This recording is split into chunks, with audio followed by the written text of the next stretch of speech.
On a hot summer's day in Melbourne, motorists on the Westgate Bridge are left stunned by a horrific, senseless act of violence. It was so shocking that people just didn't believe it. Some stated later that a father was involved was just too appalling. It's just the unbelief, really. A detective working on the case said, "I've been a policeman for 34 years and that's as upset as I've ever been in terms of the investigations that I've ever seen." It was meant to be her first day of school. Darcy Iris Freeman was just a couple of days off turning 5, and her father had promised to take her and her older brother to their primary school on time. No one knows what made Arthur Philip Freeman change his mind. Not his lawyers, who could not believe what happened, not the police, who could get no sense out of him, and not the forensic psychiatrist, who completed he was not fit to plead, and certainly not 4-year-old Darcy. But what police say happened in front of horrified witnesses happened fast. So fast, police would later claim, that there was no chance for anyone to stop it. Welcome to Grim Riddles Crime Stories. Thank you for joining us today. This video is created with the utmost respect and sensitivity for all those affected by this tragic event. We aim to honour the memory of Darcy Freeman and extend our heartfelt support to her family and loved ones.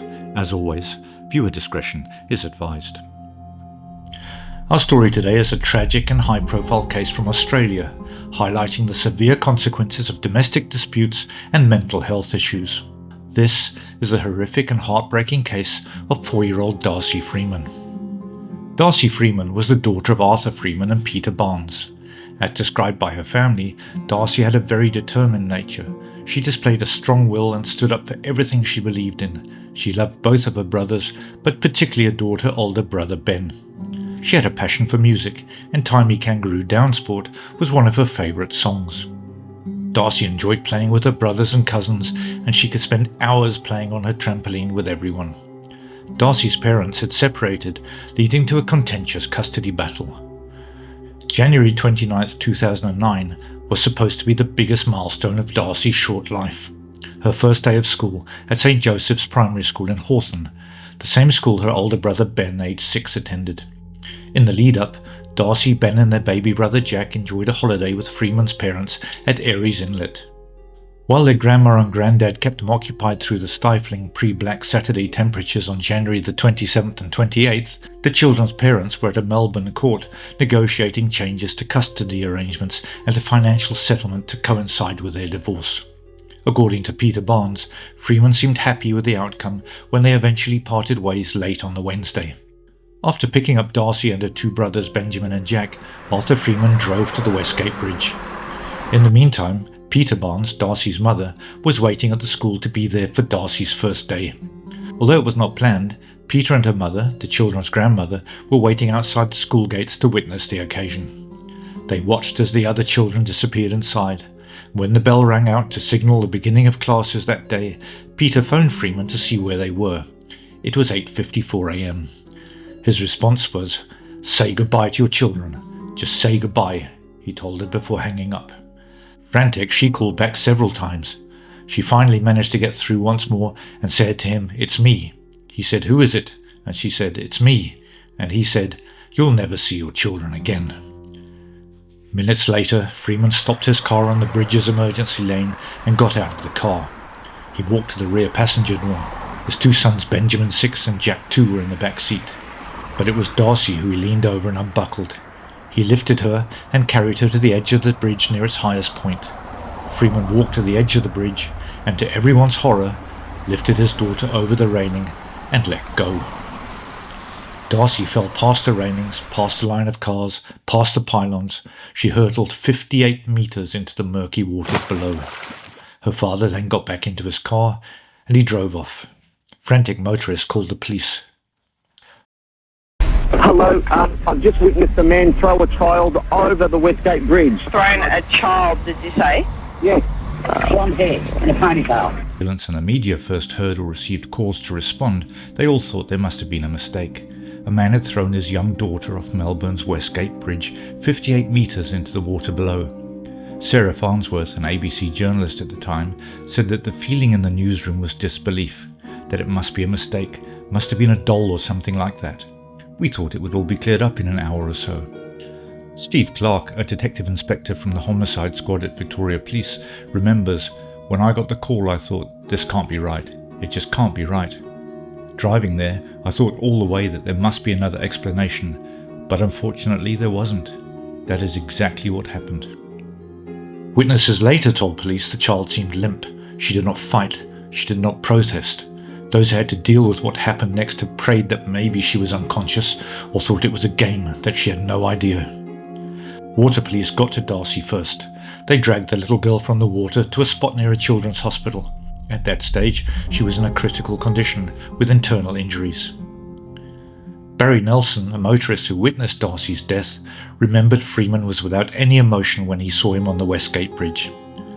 The overwhelming impression I got was that he was totally neutral, Mr. Nelson said, like he was mailing a personal letter and walking back to the vehicle. Had I not witnessed the incident, I would not have known anything was wrong. Mr. Nelson had earlier stopped his car, run to Freeman and asked him what he was doing, but he never said anything at all.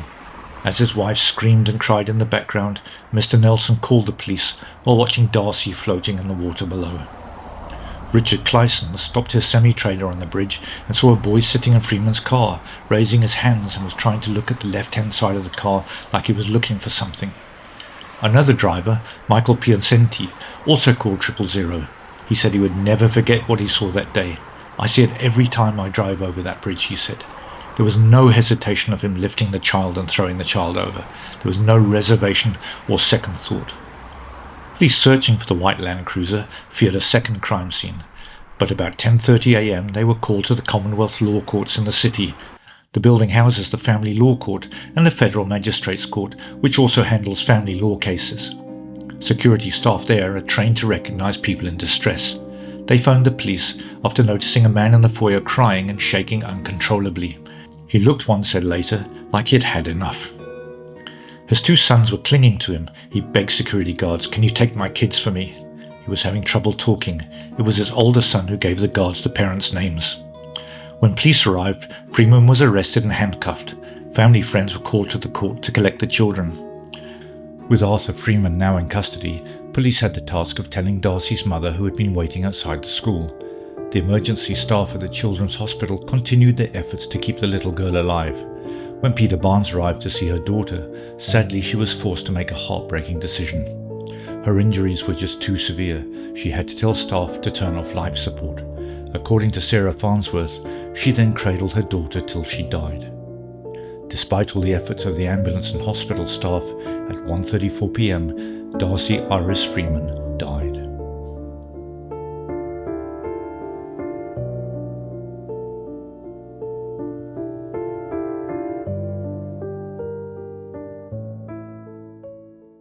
It is believed that while in police custody, Freeman was unable to utter a word. He was shaking and weeping, apparently in deep shock.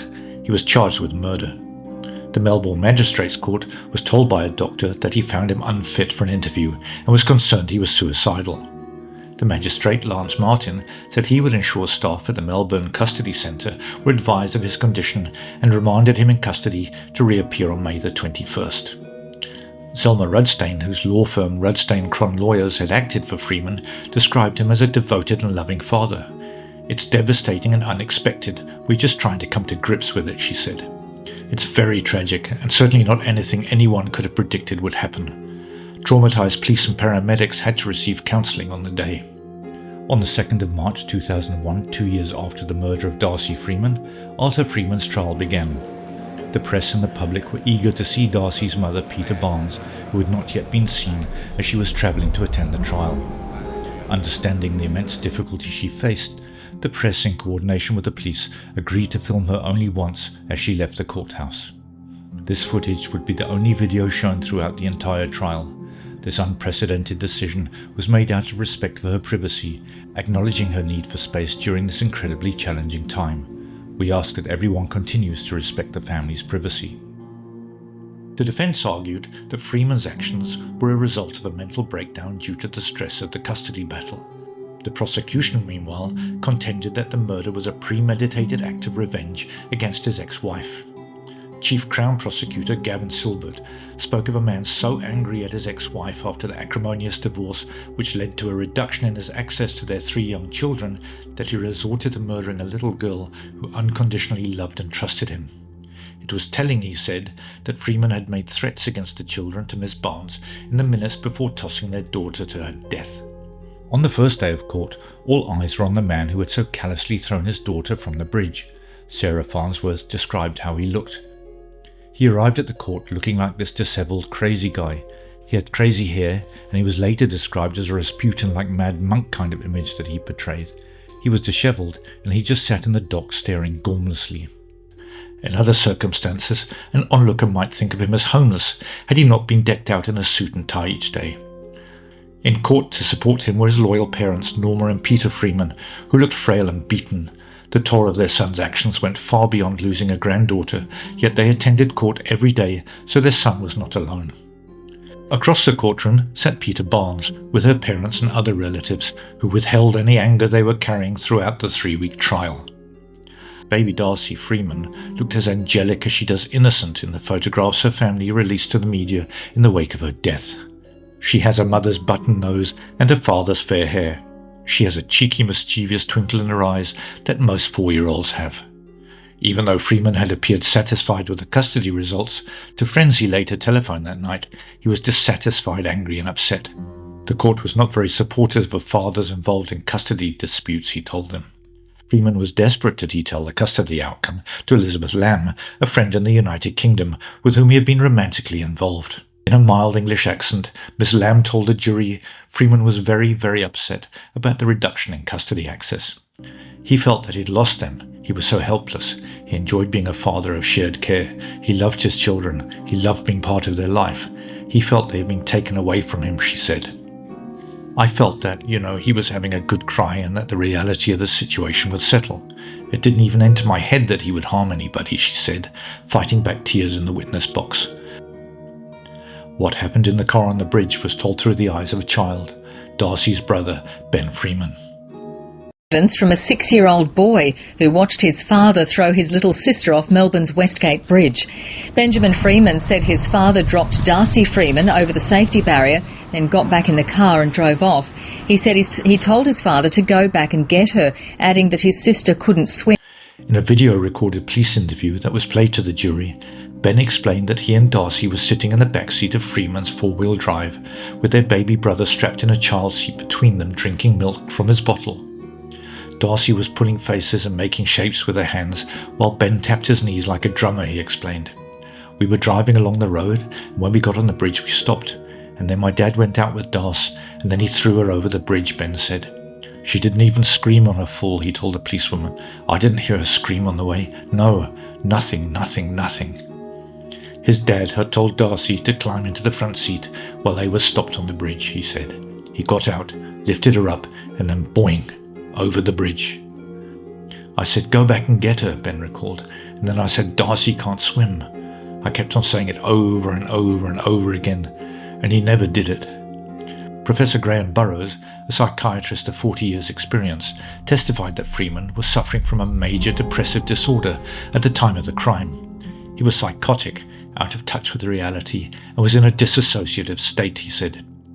In his placid tone, the sole defense witness explained a person could still do things in such a state, but had no memory of what they had done, similar to being in a state of hypnosis or sleepwalking. But the jury heard that Professor Burrows was the only one out of 6 psychiatrists who assessed Freeman to have concluded he did not know what he was doing was wrong. Dr. Yvonne Skinner testified that his actions were well organised and purposeful, and consistent with spousal revenge or filicide, which is when a parent kills their child. Dr. Douglas Bell said everything Freeman did that day, including packing the children in the car, driving and speaking to several people on the phone, suggested he was aware of what was going on around him. So did observations of him by other motorists on the bridge. Mr. Freeman parked his car in the far left emergency lane and put his hazard lights on. He then opened the door of his car, reached in and pulled Darcy from her seat. He held her firmly and walked her to the bridge, then lifted her above the high side rail and threw her over, Dr. Bell said. He then returned to his car, started and drove off into the traffic. This is a complex and protracted sequence of goal-directed behaviours that are not compatible with a state of mind in which the behaviour is not conscious or voluntary. Mr. Silbert said in his closing address, "We are perhaps indeed fortunate that he didn't throw all 3 children over the bridge. Mr. Brusman told the jury he understood that very few cases could induce more prejudices against a person than this one, but he argued that Freeman's actions were the consequences of a highly disordered, mentally ill mind. Such a person should be taken away to be treated compulsorily, for in our civilized society we don't condemn those who, for reasons of mental impairment, commit crimes by a mere verdict of guilty. For the defence to succeed, the jury had to be satisfied on the balance of probabilities that Freeman was mentally impaired. Either way, he was going to be locked up, and while the defence wanted it to be in a psychiatric hospital where he would receive treatment until he was well enough to function in society, the 5 men and 7 women jury believed he belonged somewhere else, in jail. After 19 days of challenging evidence and 5 days of tense and emotional deliberations, the jury returned with a unanimous verdict of guilty. Arthur Freeman was responsible for the murder of his daughter. Sarah Farnsworth says she burst into tears after the verdict. She said it was such a relief that the family had now got their answer. Sarah's reaction seems to highlight the emotional toll this had on the community, the witnesses, police, reporters, legal team, and anyone who was remotely involved in this tragedy. As the family welcomed the verdict, Peter Barnes read her impact statement.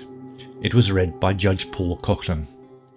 Where to start is the challenge as this statement brings to the surface all of the raw emotions I live with daily. The saying, "time heals all wounds," is not true for myself, and I don't ever expect it to be. Not a day goes by where I do not constantly think of Darcy, where I don't miss her and wish with all my heart that she was with me. No one can erase the associated thoughts and feelings I have of sitting in the hospital and having to tell the hospital staff that they were allowed to turn off the life support machine, of holding Darcy in my arms as she passed away, knowing that this decision would take her from me again, and knowing there were no other options available to me. The sentence was aired live on some radio stations, so everyone could hear the sentence being read. This was done to bring some closure to the community so affected by this horrific act. Steve Clark, the detective inspector from the homicide squad, told us that some of the witnesses and emergency response team still struggle with this today. On the 11th of April 2011, Freeman was sentenced to life in prison with a minimum non-parole period of 32 years. In handing down his sentence, Justice Coughlin said he had no doubt Freeman's behaviour at a family court hearing, when he broke down and sobbed, was the result of you realising the enormity and awfulness of what you have done. Darcy's last thoughts bear not thinking about. Her death must have been painful, he said. The killing was done in the presence of your sons Ben, who was 6, and son Jack, who was 2 at the time. The community hopes he will be too young to remember. You used your daughter to hurt your former wife as profoundly as possible. You chose a place remarkably public and would have the most dramatic impact. Justice Coughlin said he was not satisfied Freeman's behaviour showed remorse, that he was self-centred and was yet to say sorry for what you had done. He said he was satisfied Freeman continued to lack insight into what he had done and described his prospects for rehabilitation as bleak. I understand that many will say that your crime is so serious in so many respects that I should not impose a non-parole period. That is, you deserve to be locked away forever. I see the attractiveness of that argument, but the sentencing process is not as simple as that. Justice Coughlin said he took into account Freeman's age. Whatever happens, you will spend what will be regarded by many as the best years of your life in prison. I have come to the conclusion it is appropriate to fix a non-parole period. I do not regard you as being beyond redemption. You're only 37 years of age.